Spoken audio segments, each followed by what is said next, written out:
የኔን ጆሮ ጠቅልሎ ሰጣት። ያን እንደ ቃሪያ ኮርሽማ እሷም ዋጠች። ከማናችንም ከተቀባነው ከተለቀለቅነው ከተጠራነው ሰዎች ሁሉ በላይ የመጨረሻው ባለስልጣን የእግዚአብሔር ቃል ለሰው ልጅ በምድር ላይ ኃጢአት ማስተሰረይ እንደሚችል አታውቁም? ምን አላቸው? የሰው ልጅ ብሎ እግዚአብሔር አለ እንዴ? የሰው ልጅ ከተባለ ኃይሉ ዮሐንስን ያጠቃልላል።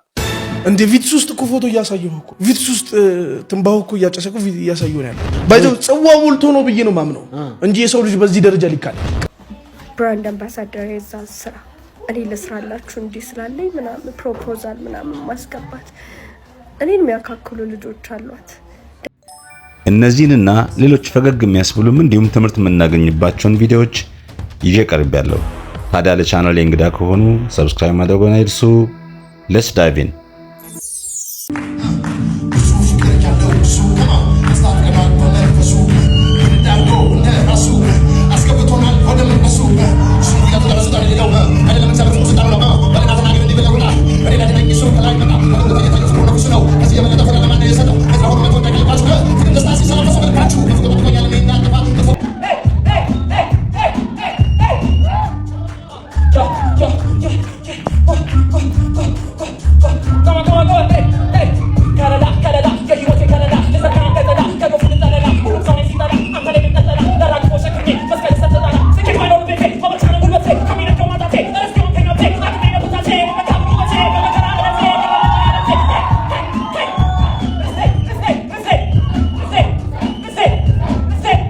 እንደዚህ አይነት ሰዎች ጋራ እምነታችን አንድ አይደለም። የለንበት እኛ እንዲህ አይነት ሃይማኖት የለን።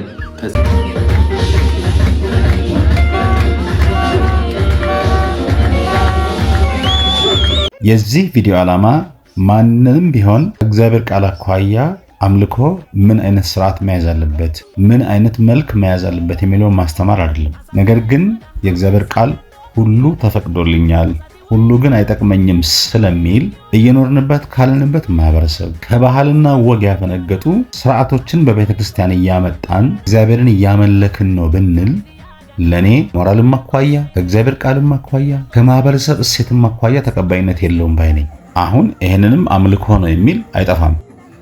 አዎ ምንም ችግር የለውም ይሄም አምልኮ ነው ብላችሁ የምትሞግቱኝ ሰዎች ካላችሁ የእግዚአብሔር ቃል በአንደኛ ቆሮንቶስ ምዕራፍ 14 ከቁጥር 40 ላይ ነገር ግን ሁሉ በአግባብና በስርዓት ይሁን አይልም?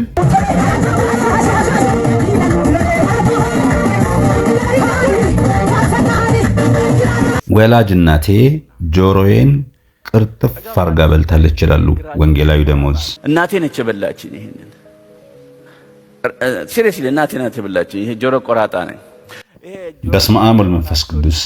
ይሄስ የጭካኔ ጥግ ነው ልትሉ ትችላላችሁ። ምክንያቱ ምንድነው? እንዳይሞትብኝ ምን ላድርግ ብሎ ጠንቋይ ጠየቀ። ጠንቋዩ ደግሞ ምን አለ? ልጁ እንደተወለደ እንዳይሞት ከፈለክ እናቲቱ ሳታውቅ ቶሎ ብለ ከአዋላጅቱ ጋር ተማክረ በአዲስና በትኩስ ምላጭ ጆሮውን ቁረጥና ቅንጥብ አድርገህ በእንጀራ ጠቅልለ ለእናቱ መልሰ አብለው እና ልክ ስትውጣው እንደዚህ ብላ አናውንስ አርግ ልጅሽን በላሽው በሊያን ጊዜ ወይ ስትል በሽታው ወጥቶ ይሄዳል። በተደጋጋሚ ልጅ እየሞተባቸው የተቸገሩት የወንጌላዊ ደሞዝ አባት ልጃቸው በሕይወት እንዲቆዩም ደግሞ እንዲሰነበትላቸው አማኝ ባልሆኑበት ዘመን ያቀረቡት መፍትሄ ነው። መፍትሄውንም ደግሞ ያመነጨው ጠንቋዩ ነው። የገዛ ልጃቸውን ጆሮ ቆርጦ ለእናታቸው በማብላት ሕይወት እንደሚቀጥል ያዋሸው ውሸት ወንጌላዊ ደሞዝን ቆራጣ ጆሮ እንዲኖራቸው አድርጓል። ጆሮ ቆራጣ የሆናችሁ ሰዎች እዚህ ጉባኤ ብትኖሩ መጨረሻ ላይ ከኔ ጋር አብረን ፎቶ እንነሳለን። መጨረሻ ላይ ይሄ ነገር ተመልከቱ። ኢየሱስን አለመሰላችሁ ለሰው ልጅ በምድር ላይ ኃጢአት ማስተሰረይ እንደሚችል አታውቁም? ምን አላቸው? የሰው ልጅ ብሎ እግዚአብሔር አለ እንዴ? የሰው ልጅ ከተባለ ኃይሉ ዮሐንስን ያጠቃልላል። እረፍ። ይሄ ነበር የቀረው። እንግዲህ ከክርስቶስ ኢየሱስ ጋር እኩል ነን ሲል የነበረው ኃይሉ ሌሎችም ተከታዮች አሉት። አሁን ደግሞ የሰው ልጅ ማለት በምድር ላይ እኔ ነኝ፣ ስለዚህ ኃጢአትን ይቅር ማለት ማስተሰረይ ይችላል ሆኖ ተሆኖ እንግዲህ በልዑል እመሰላለሁ አልክ የሚለው ቋንቋ ላልተፈጠረበት ዓላማ በልዑል የሚመሰሉ ሰዎች ነበሩ፣ አዳምና ሔዋን በምድር ላይ። የእነሱን ሲመለከታቸው በልዑል ይመሰላሉ። በልዑል መመሰል ማለት በእግዚአብሔር ባህሪ የተፈጠሩ ስለሆኑ እንደ እግዚአብሔር ነገሮችን ተናግረው ወደ መኖር ማምጣት ይችላሉ። መላእክት ይህን ማድረግ አይችሉም። አካላዊ አቅም ነው ያላቸው። መልአኩ ድንጋዩን አንከባለለና ተቀመጠበት ይላል። አካላዊ አቅም ነው። ተናግሮ ነገሮችን ካለመኖር ወደ መኖር ማምጣት የእግዚአብሔርና የልጆቹ ስልጣን ነው። ይህንን ኑፋቄ የሚቀበሉና የሚከተሉ ሰዎች ቁጥር እየበዛ ስለመጣ ይህንን ለመከላከል ነው የዚህ ቪዲዮ ዓላማ። ተመልከቱ ይሄ ሰውዬ ምን እንደሚል። የእግዚአብሔር ቃል በእግዚአብሔር አፍ ሲነገርና በእኔ አፍ ሲነገር እኩል ነው።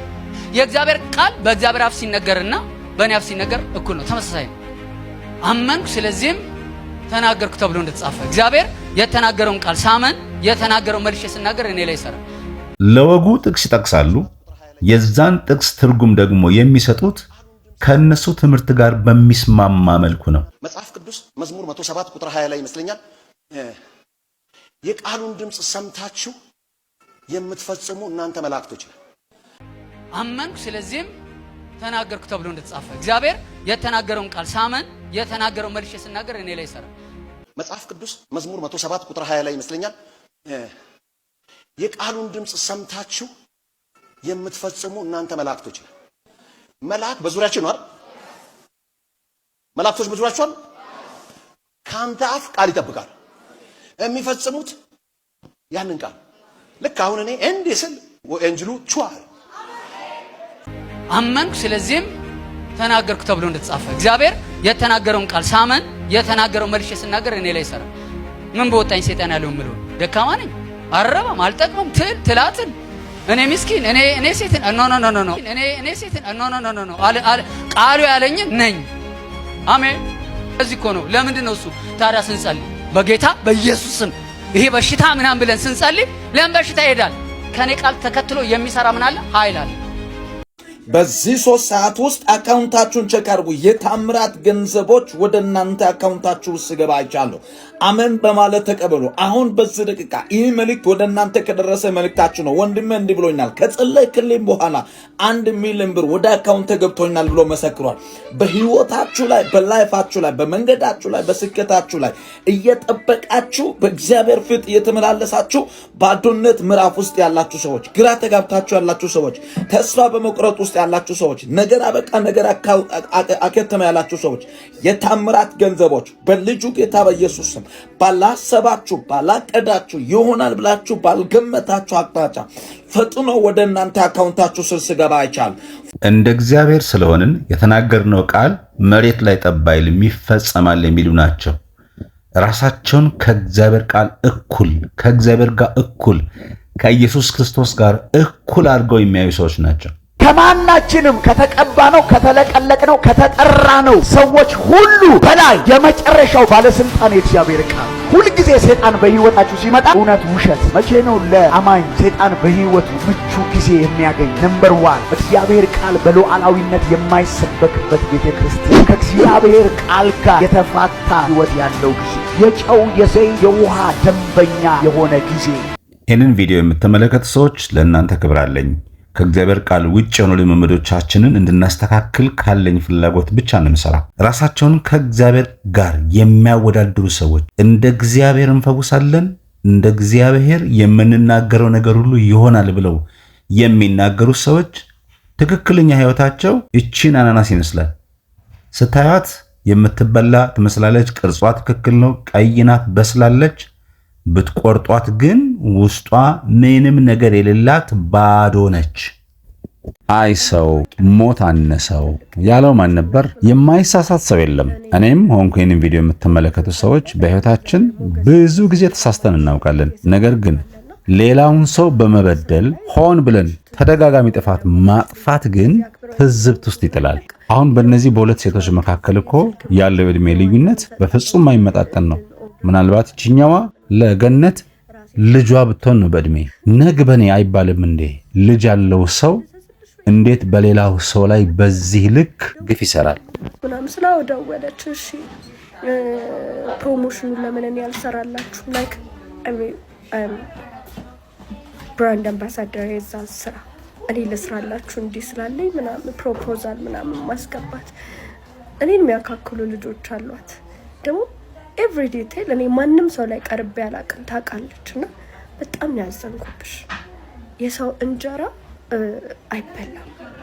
እግዚአብሔር ደግሞ የሆነ ስራ ላይ ሞገስ ሲሰጥ ነው እንጂ ያለ ሞገስ ማለት ነው የሆነ ሰው ስለሰራው ብትወስቹ አንቆ ነው የሚደፋሽ። ልክ አይደለሽም ተመለሽ፣ በብዙ መንገድ ልክ አይደለሽም ተብለሽ ብዙ ስትገዛጭ አይቼ አውቃለሁ። ግን በኢየሱስ ምን አርጋ ነው እንደዚህ ተማረ ቪዲዮ የሰራህባት የምትሉ ሰዎች ካላችሁ ይሄ የምትመለከቱት ኢንተርቪው ልጅቷ ከዚህ በፊት እሷ ጋር የሰጠችው ነው። አሁን በስራ ምክንያት አለመግባባት ሲፈጠር በቀል መሆኑ ነው እንግዲህ ደጋግማ ቲክቶክ ላይ የለቀቀችው ነው። ብቻዬን የወለድኩት ይሄ መበርበር ሲንግል ማምነሽ ቃል ይከብዳል። ግን ያሳ ግን የልደቴ ቀን ነው እናቴን ያጣዋል። ፍቅር ይዘሻላ ወጣትነት አለ ምንም ማጣትም አላውቀዋለች። በአንዴ የሆነ የ30 ሺህ ብር ጠበቃ ይዘው ለልጆቻቸው ለሚሰጡት ነገር ይከራከራሉ። ቤት ተቆልፎብን ውጡ ተብለን የቤት ኪራይ ምናምን እንትን ሳይባል ተቆልፎብን ያውቃል። ቤተሰብ ነው። ምንም ውስጥ ቢያልፍ ይፈልጉሻል። ለማውራትም ገብቼ ማለቅ ስም ይመስለኝ ምንድነው የሚሆንብኝ? ለዛው አንድ ልጅሽ እኔን የሚያካክሉ ልጆች አሏት። ደግሞ ኤቭሪ ዲቴል እኔ ማንም ሰው ላይ ቀርቤ አላውቅም ታውቃለች። እና በጣም ያዘንኩብሽ። ለሚያልፍ ቀን ለሚያልቅ ገንዘብ ምን አለበት እንደዚህ አይነት ለትውልድ የሚቀር ግፍ ባንሰራ። ልጆች ያለን ሰዎች በተለይ ደግሞ በነገ ህይወታቸው ላይ ጥቁር ጠባሳ ልንጥል አይገባም። እኛ የሰራነው ግፍ ቀን ቆጥሮ ወደ ልጆቻችን ይሄዳል። የዚህን ዘመን ነቢያት ፈራለሁኝ። ከስድብ አንስቶ ዱርዬ ቀጥሮ እስከ ማስደብደብ ነፍስ እስከ ማስጠፋት ድረስ ወደ ኋላ የማይሉ ጨካኞች እንደሆነ አውቃለሁ። ቀጥሎ ያለውን ቪዲዮ ላሰማችሁና ስለ የትኛው ነብይ እንደተወራ ኮሜንት ላይ ጻፉ። እሱ ብርጭቆ እያንጫጫው ወራኛል ነው ብርጭቆ እያንጫጫው ነው የማወራው። አብራችሁ ነው ለየብቻ ነው? ኧረ አብረን ነው እንጂ ፈታ ማለት ነው ምንድነው? አዎ እንደዛ ነው የሚባለው። እኔ ስለ ህግ ማክሰው ነኝ፣ ቢዝነስ ላይ ያለው ሰው ነኝ። ጭራሽ እኮ እኔ በሰዓቱ ደክሜ ከነበርኩበት ቦታ ወጥቼ የባሰ ደክሜ እኮ ነው። ጭራሽ ብሶብኝ እኮ ነው። ጭራሽ ብሶብኝ። እንዴት ምን ማለት ነው? ጭራሽ ብሶ የምትከተለው ነው የምትሆነው። ብሶብኝ ነው የወጣሁት እኮ እኔ። አሁን እኮ ጌታ እኮ መልክ እኮ ተመልሶ እኮ እንደ ቪትስ ውስጥ እኮ ፎቶ እያሳየሁ እኮ ቪትስ ውስጥ ትንባሁ እኮ እያጨሰኩ እያሳየሁ ነው ያለው። የዛሬ መሰናዶን በዚህ ቋጨሁኝ። ለቻናሌ እንግዲህ ሆናችሁ ካላችሁ ሰብስክራይብ ማድረጋችሁ እንዳትረሱ። ሻሎም